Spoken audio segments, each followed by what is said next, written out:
আসসালামু আলাইকুম প্রিয় দর্শক, আপনাদের সবাইকে সাদর আমন্ত্রণ জানাচ্ছি বাংলা ভিউ সারাদিনের খবর অনুষ্ঠানে। আপনাদের সাথে স্টুডিও থেকে এই মুহূর্তে সংযুক্ত হয়েছে আমি হাসান মোহাম্মদ শামীম। জানিয়ে দেওয়ার চেষ্টা করবো আজকের দিনে ঘটে যাওয়া উল্লেখযোগ্য ঘটনাবলীর সংক্ষিপ্ত রূপ। ইতিমধ্যে ডিসক্রিপশনে যেটা দেখেছেন, ডোনা সীমান্তে প্রায় 48 ঘন্টা অতিবাহিত হওয়ার পরও পরে আছে দুই বাংলাদেশির লাশ, এবং এই লাশ উদ্ধারের প্রক্রিয়ায় বিজিবি বিএসএফ এর আলোচনা চলছে, কিন্তু এখনো পর্যন্ত পতাকা বৈঠক অনুষ্ঠিত হয়নি। এবং সর্বশেষ যে খবর আমাদের কাছে আছে, আজকে বৃহস্পতিবার সন্ধ্যা 6টার আগ পর্যন্ত এই লাশ দুটি উদ্ধার করা যায়নি, এবং আগামীতে ঠিক কখন আসলে এই লাশ দুটি উদ্ধার করা হবে সেটা নিয়েও কিন্তু প্রশ্ন আছে। এই সম্পর্কিত একটি প্রতিবেদন করেছে সিলেট ভিউ 24। তারা লিখেছে, সীমান্তের ওপারে পড়ে আছে লাশ, এপারে স্বজনদের আহাজারি। সিলেটের কানাইঘাট উপজেলার ডোনা সীমান্তের নোম্যান্স ল্যান্ডের ভারতীয় অংশে এখনো পড়ে আছে দুই বাংলাদেশি নাগরিকের গুলিবিদ্ধ লাশ। বিজেপি বিএসএফ আলোচনা ফলপ্রসূ না হয় আজকে বৃহস্পতিবার অর্থাৎ 4 নভেম্বর সন্ধ্যা 6টায় এই প্রতিবেদন লেখা পর্যন্ত লাশ উদ্ধার করা সম্ভব হয়নি। এদিকে 48 ঘন্টায় লাশ দুটি উদ্ধার না হওয়ায় নিহতদের স্বজনদের আর্তনাদ থামছে না। যে কোনো মূল্যে লাশ উদ্ধারের দাবি জানাচ্ছেন তারা।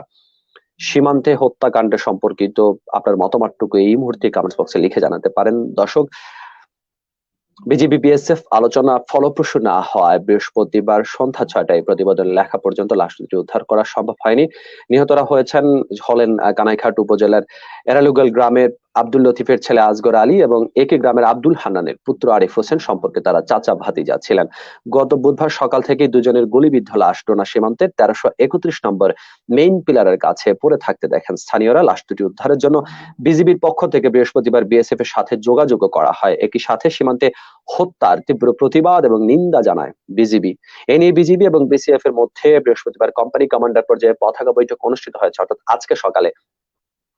ভারত সীমান্তে লাশ পড়ে থাকলেও বৈঠকে বিএসএফ হত্যাকাণ্ডের দায় নিতে রাজি হয়নি।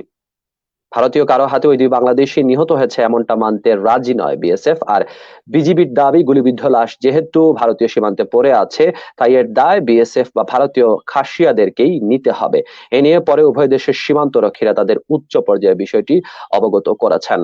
সূত্র আরো জানিয়েছে, বিজিবি এবং বিএসএফ এর মধ্যে এই টানাটানির কারণে বৃহস্পতিবার সন্ধ্যা 6টা পর্যন্ত লাশ দুটি উদ্ধার করা যায়নি, এবং রাতের মধ্যে লাশ উদ্ধারের সম্ভাবনাও কম বলে জানা গেছে। এবং অপর আরেকটি সূত্র জানিয়েছে, সীমান্তে যে আইন আছে, সীমান্ত আইন অনুযায়ী ভারতের অভ্যন্তরে নিহত দুই বাংলাদেশের লাশ ময়নাতদন্ত সেখানকার হসপিটালে হবে, এবং ময়নাতদন্ত সম্পন্ন হওয়ার পরই পতাকা বৈঠকের মাধ্যমে লাশ হস্তান্তর করার কথা। লাশ উদ্ধার না হয় সীমান্তের এপারে নিহত দুইজনের পরিবারের কান্নার রোল থামছে না। স্বজনরা যেটা দাবি করছেন, মঙ্গলবার বিকেলে দুইজন বাড়ি থেকে বের হয়েছিলেন, এরপর আর তারা বাড়ি ফিরেননি। স্থানীয় লোকজনের কাছ থেকে তারা জানতে পেরেছেন, মঙ্গলবার রাতে ডোনা সীমান্ত দিয়ে দুজন ভারতের মেঘালয় রাজ্যের উখিয়াং এলাকায় অনুপ্রবেশ করেন। এ সময় বিএসএফ এর গুলিতে তারা নিহত হন। পরে তাদের মরদেহ নোম্যান্সল্যান্ডে এসে ফেলে রাখা হয়। লাশ উদ্ধারের অগ্রগতি প্রসঙ্গে জানতে বিজিবি 19 ব্যাটালিয়নের লেফটেন্যান্ট কর্নেল সোহেল আহমেদের সাথে একাধিকবার যোগাযোগ করার চেষ্টা করা হলেও তিনি ফোন পিক আপ করেননি।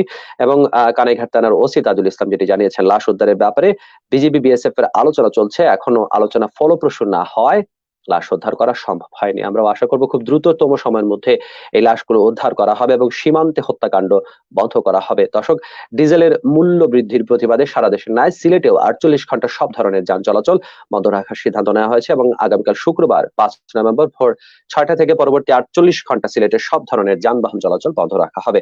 এর মধ্যে তেলের বর্ধিত মূল্য প্রত্যাহার না করা হলে পরবর্তীতে কঠোর কর্মসূচি ঘোষণা করা হবে। আজকে যারা সিলেটে বের হওয়ার চিন্তা করছেন, আগামীকাল শুক্রবারে বা আসার চিন্তা করছেন, সিলেটে কিন্তু প্রতি শুক্রবারে প্রচুর সংখ্যক পর্যটন নগরী সিলেটে ঘুরতে আসেন। বাস ধর্মঘট হওয়ার কারণে কিন্তু তারা সিলেটে আসতে পারবেন না। বৃহস্পতিবার বিকেলে সিলেট জেলা সড়ক পরিবহন মালিক সমিতির এক জরুরি সভায় সিদ্ধান্ত নেওয়া হয়।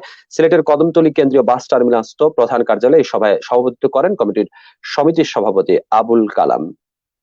তারা যেটা বলেছেন যে, হঠাৎ করে ডিজেলের মূল্য বৃদ্ধির কারণে দেশের পরিবহন খাতে নতুন সংকটের সৃষ্টি হতে যাচ্ছে। জ্বালানি তেলের দাম বাড়লে গাড়ি ভাড়া সহ পরিবহন খরচ বাড়বে, এর প্রভাব সকল স্তরে পড়বে। তাই তাদের দাবি, সরকার জ্বালানি তেলের মূল্য বৃদ্ধির সিদ্ধান্ত অবশ্যই প্রত্যাহার করতে হবে, এবং ডিজেলের মূল্য বৃদ্ধির প্রতিবাদে শুক্রবার থেকে সিলেটে তারা 48 ঘন্টা গাড়ি চলাচল বন্ধ রাখবেন। যদি এই সময়ের মধ্যে ডিজেলের বর্ধিত মূল্য প্রত্যাহার না করা হয়, তাহলে কেন্দ্রীয় নির্দেশনার আলোকে পরবর্তী কর্মসূচি ঘোষণা করা হবে। করোনায় আজকে আরো 7 জনের মৃত্যু হয়েছে। দর্শক, করোনা পরিস্থিতির খবর জানাতে চাই, কারণ করোনা কিন্তু এখনো আমাদের কাছ থেকে বিদায় নেয়নি এবং বিশ্বব্যাপী করোনার থাবা এখনো আছে দেশে। গতকাল বুধবার সকাল 8টা থেকে আজ বৃহস্পতিবার সকাল 8টা পর্যন্ত গত 24 ঘন্টায় করোনা সংক্রমিত হয়ে আরো 7 জনের মৃত্যু হয়েছে এবং সময় নতুন রোগী শনাক্ত হয়েছেন 247 জন।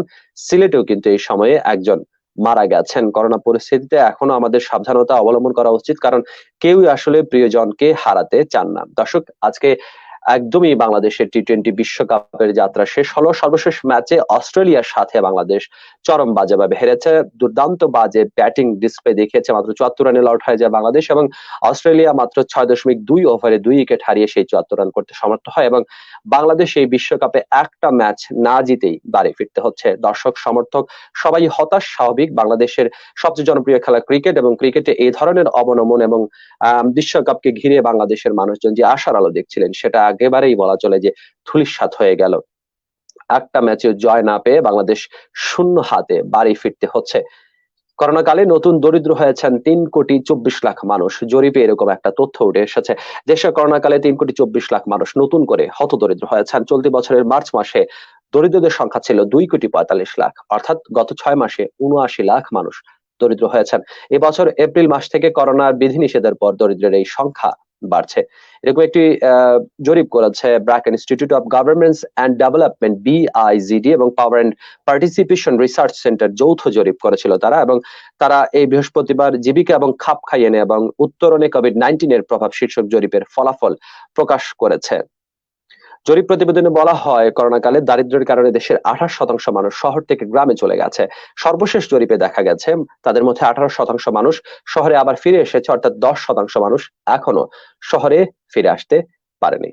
দর্শক, আমরাও আশা করব যেটি হচ্ছে করোনাকালীন সংকটময় মুহূর্ত কাটিয়ে বাংলাদেশের মানুষ যেন দারিদ্রতার শিকলে বন্দী না হন, মানুষজন যেন স্বাচ্ছন্দ্যে তাদের জীবন কাটাতে পারেন। আমরা আগামীকাল আপনাদের সাথে আবারও এভাবে সংযুক্ত হব, জানানোর চেষ্টা করব সিলেট সহ পুরো বাংলাদেশের সর্বশেষ অবস্থা, যে সংক্ষিপ্ত খবর, যে খবরটুকু আপনার কাজে লাগবে। সে পর্যন্ত সবাই ভালো থাকুন, সুস্থ থাকুন, বাংলা ফির সাথে থাকুন। খোদা হাফেজ।